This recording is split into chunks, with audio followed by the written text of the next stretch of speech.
Hi, and welcome to the lecture series for World Civilizations 2. My name is Dr. Michael Bardot. We're now finally coming to our final lecture, which is called The Decline of the Middle Ages. I'm going to try to keep this lecture fairly short, keep it under the 30-minute mark, and there might be some things we don't discuss on the slides that you see as part of this video in as great a detail. If you have any questions, please let me know. There's obviously additional reading you can do in the online resources that can further describe and kind of fill in more additional information. When we look at the decline of the Middle Ages, primarily what I like to talk about, or what I highlight, are primarily three facets of crisis. We see a crisis in terms of the Roman Catholic Church, both in terms of its leadership and in terms of people's reception of it. We see a crisis in terms of culture and society. What that represents primarily is the Black Death, which completely kind of altered and changed things. And last but not least, we see also a political crisis in the form of increased warfare, and kind of highlighted by a 116-year war called the 100 Years' War. Now, getting into these crises of the Roman Catholic Church, what we see happening in the wake of the conflict between the French monarchy and Boniface VIII and Philip IV, we see a shift of the papacy out of Rome. And this time period is called the Avignon Papacy. The papacy moved from Rome, which was having problems in terms of corruption and kind of increased, just kind of destitute poor. The papacy decided to move to southern France, and they moved to southern France in 1309. And when they did this, it was at the request and donation of the city of Avignon by Philip IV. And this is that time period where we talk about a kind of French monarchical domination of the papacy. Now, as you can see from the slide, the papacy was in southern France from 1309 to 1376. And while that was bad enough, it was also during this time that the papacy decided to kind of reorganize and keep better track of church finances. And this ultimately led to a widespread discontent. And ultimately, of course, it led to an outcry by the people of Europe, the Christians of Europe who were not French, for the papacy to move back to its traditional center of Rome. Now, the other problem with this was very simple. The power of the papacy is tied to the city of Rome. You know, Peter, the first pope, was the patriarch of Rome. And the identifying facet, or basically line of thought, is that the pope is the pope and has the authority of the pope because he is the bishop of Rome. Not the bishop of Avignon, not the bishop of southern France. And so as time went on, this kind of discontent grew until ultimately the papacy tried to move back to Rome. And ultimately this did occur in 1376. Now, it occurred in a very unorthodox way. Gregory IX, who was a French pope, basically was exploring the idea of moving back to the city of Rome.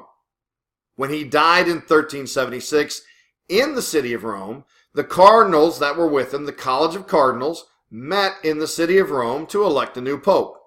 And as point number 4 talks about, the building that they met in was surrounded by a Roman mob who threatened to kill the cardinals if they didn't elect an Italian pope.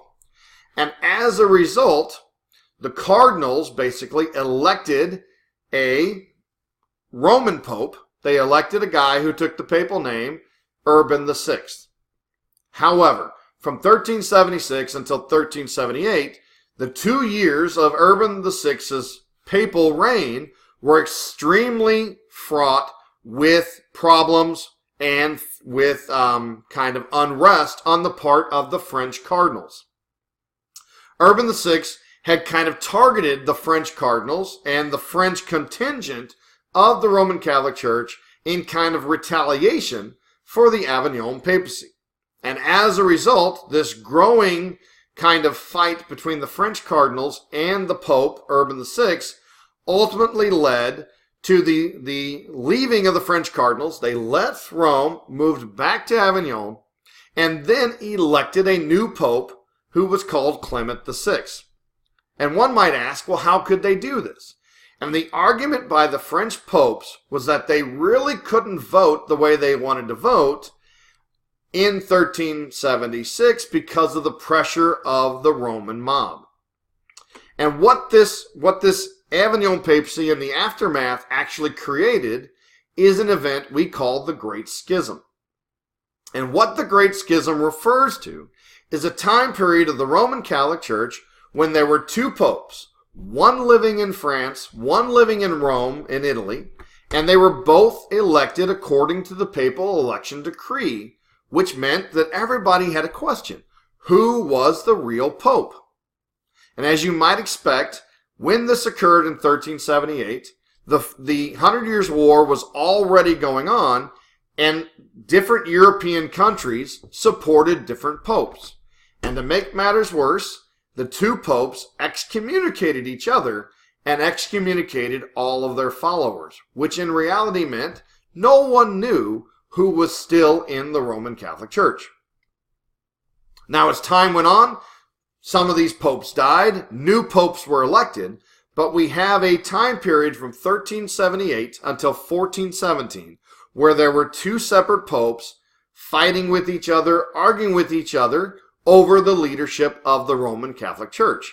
And as you might expect, what this did was lead to a tremendous anger and resentment on the part of the Christians, the followers of the church, because they felt that the popes were just out of control. And it's not a coincidence that one facet that kind of meets almost all of the Protestant churches is that when the Protestant churches were founded in the Protestant Reformation, they eliminated this role of pope. They eliminated the hierarchy that basically had been so problematic and troublesome during the Middle Ages. Now, the long story short is very simple. As the Great Schism continued, we have an erosion of papal image and power, and on top of that, we also have a fear on the part of people of divine retribution.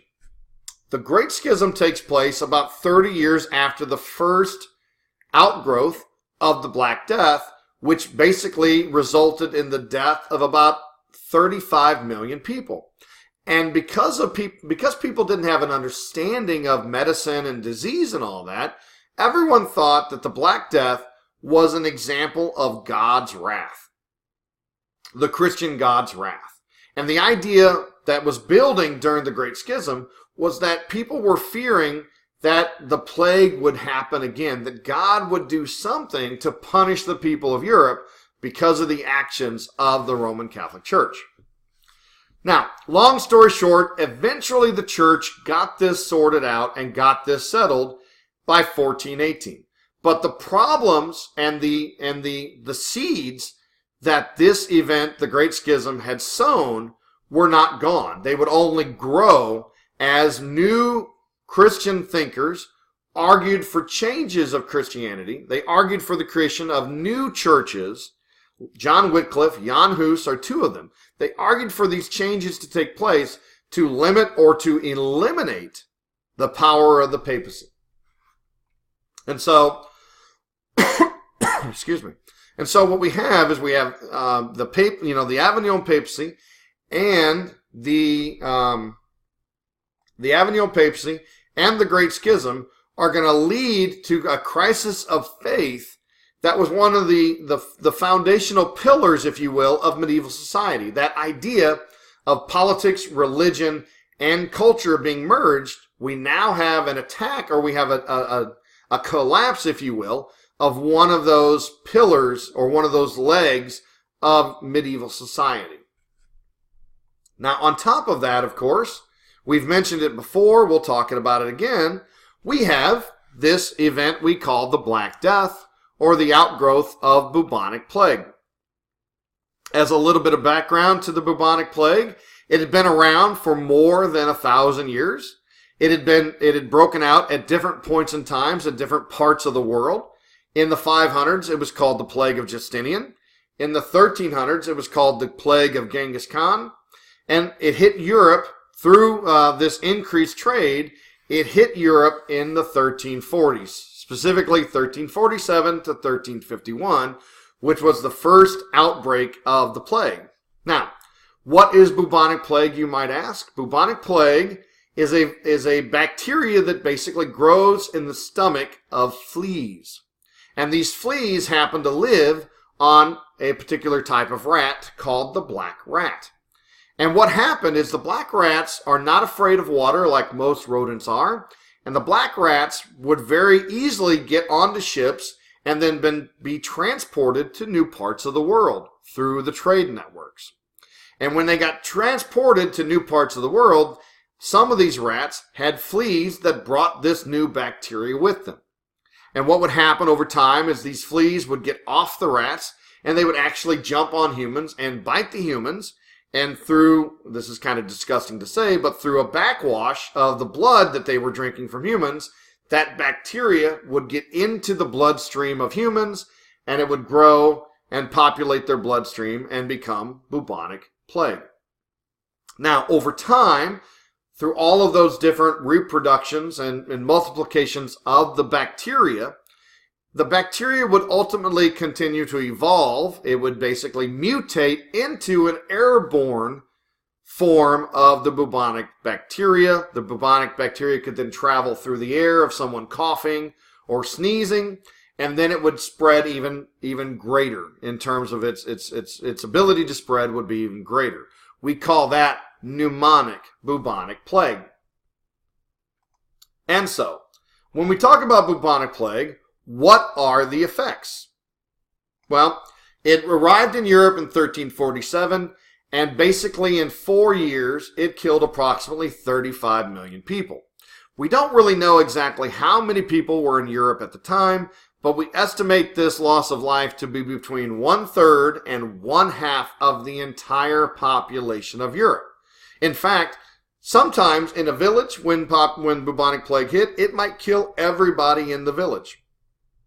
Now, some people were naturally immune to bubonic plague, and so they would survive. But a lot of people weren't. And in particular, the populations hardest hit by the bubonic plague were first, as you might expect, young people, infants and children, and older people, post 45 or 50. And also, occupationally, it predominantly hit the Christian church or the Catholic Church very hard. Because in the 1350s, the church basically, monks and priests basically ran hospitals. And so they became very, they came into contact with the disease almost constantly.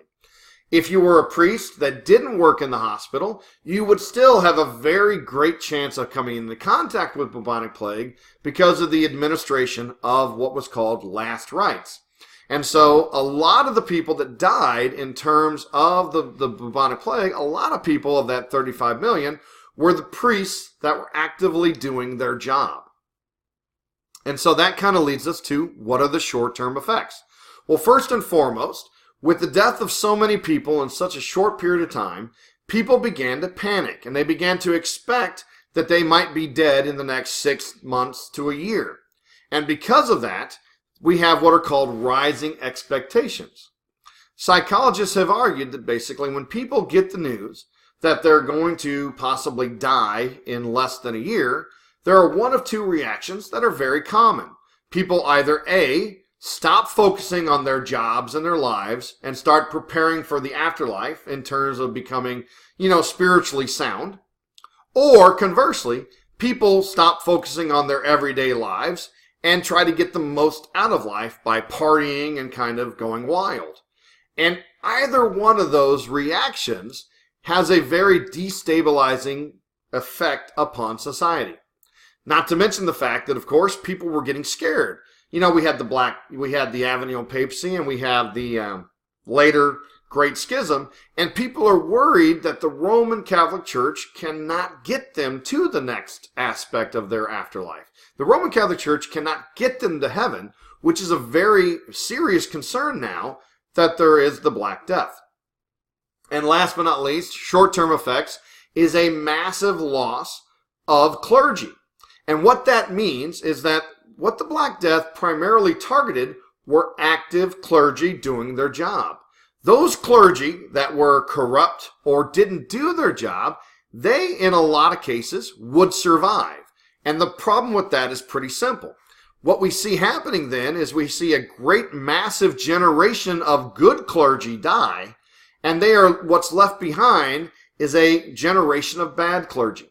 And the Roman Catholic Church had to basically promote the people that it had in it. And so it had to promote bad clergy up to the levels of both bishops and cardinals and ultimately popes, which led to a failure of leadership of the Roman Catholic Church for about 200 years. And so that's what we talk about on long-term effects. The dissatisfaction with the church is only exacerbated and made worse by the Black Death. Now, long-term effects, point number A, talks about economic increase and swings. You know, when you lose 35 million of your population in 4 years, what you also lose, of course, is unemployment. Now, there are less people to work the jobs. In fact, there are probably more jobs than people. And when competition develops between businesses or between employers for employees, wages go up. But over time, once that initial, as I call it, die-off occurs, then what you have is you have a stabilization of population. And the people that have survived, a lot of them are immune to bubonic plague. And so over the course of a generation, the population starts to recover. And so when population goes up, wages go down. And when that occurs, of course, people then are not happy making less money than their parents did, which leads to economic revolts, probably the most important or the greatest of which was called the Peasants' Revolt of 1381 in England. Now, other effects we might not think about is, in terms of this population growth, lack of population, if you've got to do the same amount of work with less people, then you've got to find more efficient, faster ways to do the work. And that leads to a dramatic increase in technological innovation. The technological innovation of the modern world, in my opinion, actually starts in the 1350s and 1360s because of the Black Death. This loss of population, this shocking loss of population, is going to spark intellectual drive to create machines to make work more efficiently. In fact, our first clothes washer is actually invented in the 1350s to try and augment or try to help with this deficient labor. And so this increase of technology, which is kind of a defining factor of the modern world and certainly a defining factor of American culture, I believe actually has its origins in the 1350s because of the Black Death. Now, coupled with this loss of population is also, if you might not think about this, but it's a reforestation of Europe. Less people means less housing, which means less people cutting down trees, which means more open areas for forests to grow. And that's exactly what happened. Europe began to have an increase in the amount of trees that were being grown because people weren't there to cut them down. There wasn't a demand for wood as much. And so what happened over the course of about 150 years is the natural resources of Europe were replenished and kind of it reached a stage that the European world was ready for another big kick. And that big kick came in the form of the Industrial Revolution, which occurred in the 1600s. And so it's again kind of ironic to talk about it, but the Black Death set up the foundational engines, if you will, or the foundational seeds that enabled both the Protestant Reformation and it enabled the Industrial Revolution to occur about 300 years later. So we see a dramatic kind of impact that the Black Death has upon the medieval world. And again, if we're talking about religion and society, economics, and politics, we now see an attack upon our second feature of the medieval life, of the medieval world. Going into our third leg, if you will, our third kind of point, is we're going to see warfare. We're going to see a dramatic increase of warfare in the 1400s. And that's going to primarily be taken up by a war we call the 100 Years' War. The 100 Years' War starts in 1338 and will last until 1453. Now, what this means is very simple. A 116-year war is going to basically exhaust the resources, the economic resources of both England and France. It's going to basically knock the French monarchy back down to a point where it's going to struggle. And in terms of stability, it's going to create an unstable situation in England that will result in the aftermath of the 100 Years' War. We'll have a civil war break out between rival claims for the English crown or the English monarchy. So, all the fighting takes place in France. It creates a split in terms of the French kingdom into two separate kingdoms. We're going to have a revolution by the so-called Burgundians. And it's going to basically linger and be fought off and on for 116 years. Now, it's during the 100 Years' War that we have the rise of one of the most famous and inspirational female figures of the medieval world. We have the rise of Joan d'Arc, or Joan of Arc, and she kind of became the leader of the French during the 100 Years' War in their efforts to kind of rally and kind of push the English out. Unfortunately for Joan, she was captured by the English, or first by the Burgundians, and then sold to the English in the 1430, and she was actually burned as a witch. She was burned at the stake in 1430. And the English thought that by killing Joan, that would kind of break the French spirit. But in reality, what it did was it actually rallied the French around their king, who was not very popular at the time.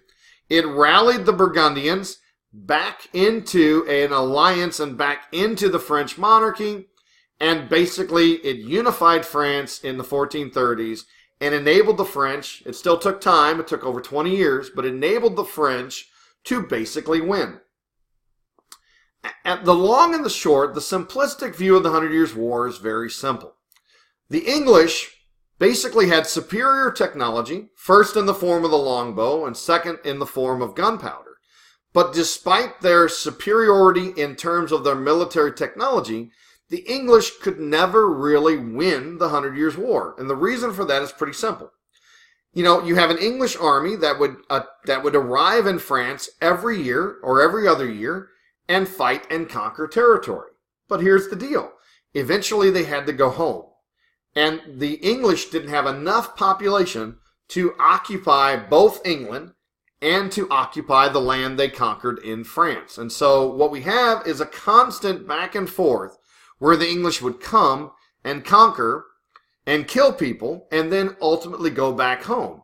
And what that means in terms of the long-term effects of the 100 Years' War is that it completely exhausted France, both economically and in terms of its population. You got to remember that the 100 Years' War is flaring up periodically from time to time during this too. And so what we see is just another attack, if you will, upon the population and the stability of Europe, particularly extremely detrimental for the stability of France. Conversely, all of this fighting and cost incurred by the English monarchy for French lands ultimately, just like it did in the case of King John, it ultimately led to a civil war. And this civil war is called the War of the Roses, which ultimately led to a complete kind of destabilization of the English monarchy until finally it ended in 1485, and we have the rise of Henry VII, who was called Henry VII. He established the so-called Tudor dynasty, which would kind of become the dynasty of England during the 15 and 1600s.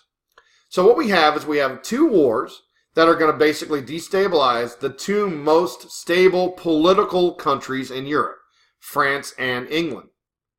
And because of that, we have a wasting of resources, and we're going to have, again, kind of a wasting of kind of that medieval structure and society that was already under attack. Now, kind of the last step of the decline of the Middle Ages, the last facet that is going to occur is going to be a switch in terms of military technology into or onto what we call the age of gunpowder. Now, very simply put, gunpowder, which was already used by the Muslims and was already in use in the Eastern world, finally made its way to the European world by the 1400s.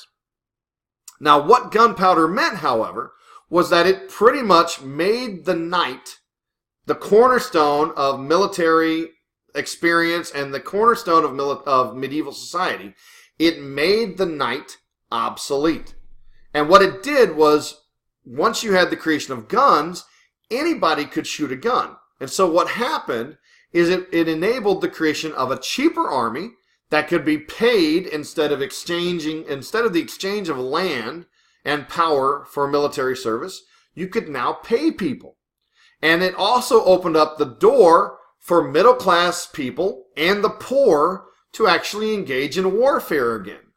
And if you think all the way back to those early lectures when we talked about the Greeks, the right to fight always leads to increased political voice. And so what happened in the case of the medieval age was this idea of a noble person who had the right to rule because of their birth was basically attacked on a fundamental level, because now middle-class people and poor people were now engaging in battle, which was supposed to be a noble action.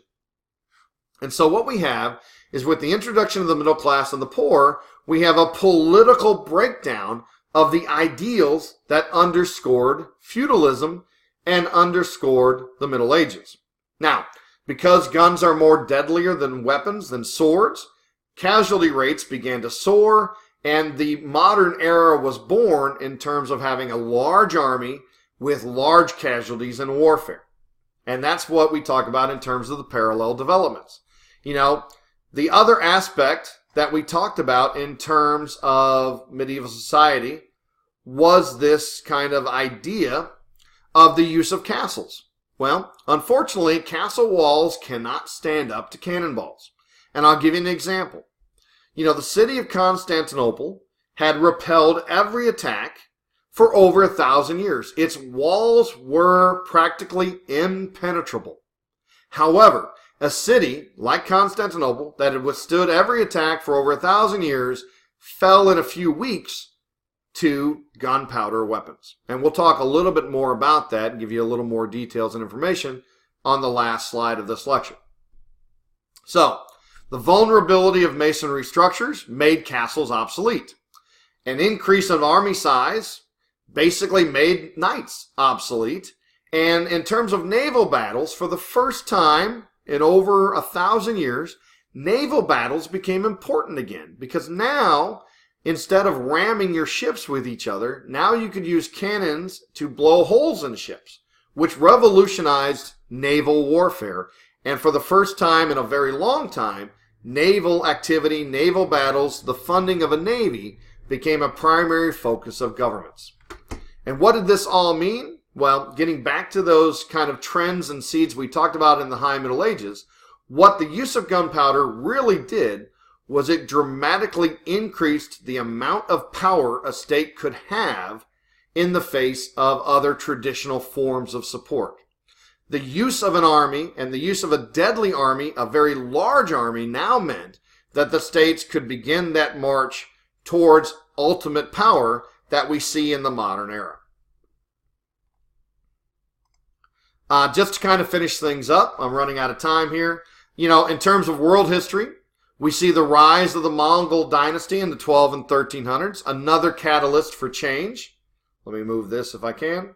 And that ultimately resulted in a kind of clearing away of a dramatic amount of pre-existing states. You know, the Mongol dynasty is the largest land-based dynasty ever. And I've got a map here.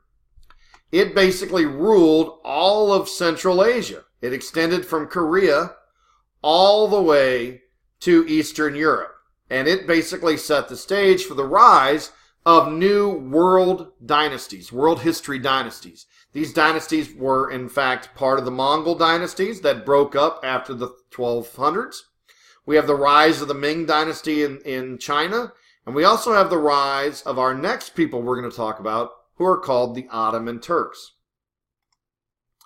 You see, the Ottoman Turks had risen out of those old Islamic dynasties. And what they would do is they would systematically kind of force all of the Islamic states of the Middle East and North Africa. They would force them all into a unified Islamic government, one that had not been seen since the time period of Muhammad the Great. It kind of forged a unified Muslim state, which was called the Ottoman state. The Ottoman state it originally started in 1291, and it would last from 1291 until World War I, 1918. Now, for most of its later history, from about the 1700s to the 1900s, the Ottoman Empire was extremely weak.